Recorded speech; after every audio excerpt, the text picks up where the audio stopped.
শক্তিশালী বিরোধী দল থাকবে, শক্তিশালী সরকার থাকবে। ওই দেশে ভালো কাজ হয়, ওই দেশে সমালোচনা সরকারের করে বিরোধী দল, সরকার কোনো খারাপ কাজ করতে সাহস পাবে না। এরকম সরকার থাকবে, এরকম বিরোধী দল থাকবে, ওই দেশে আমরা সবাই মজা পাবো।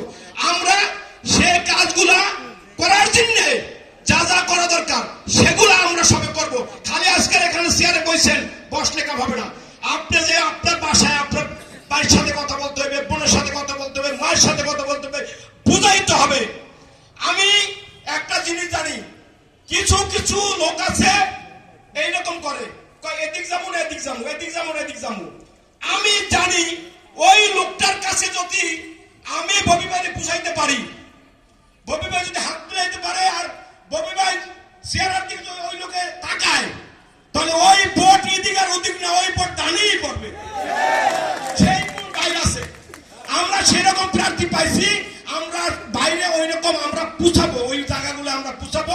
এটা আমাদের ইমানি দায়িত্ব, আমরা করবো।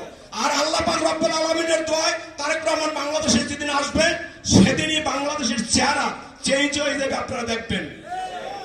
আল্লাহর রহমত আইসা কয়েকটা জনসভা যদি বিভাগীয় শহরে করে, তো দেখবেন এই চুনা ফুটি মুটি যা আছে কই যাইবে, এগুলো খুঁজতেই পাওয়া যাবে না, এগুলো মাঠে থাকবে না, এগুলো পাইবেন না।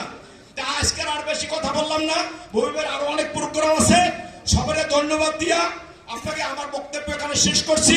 বাংলাদেশ জিন্দাবাদ, খালেদা জিয়া জিন্দাবাদ, শহীদ জিয়া অমর হোক, আমার নেতা তারেক রহমান জিন্দাবাদ, বই ভাই জিন্দাবাদ। এই নেতা আছে,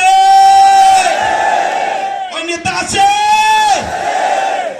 ওই কোন সে নেতা, সবাই বলো আরো জোরে, আচ্ছা গায়া লাগায় দাও, এবার যাবে সংসদে, আরো জোরে মোহাম্মদপুরে, আদাপুরে, ছেড়ে পাল্লায় 29-এ, 31-এ, 32-এ, 33-এ, 34-এ, সবাই বলো আসসালামু আলাইকুম।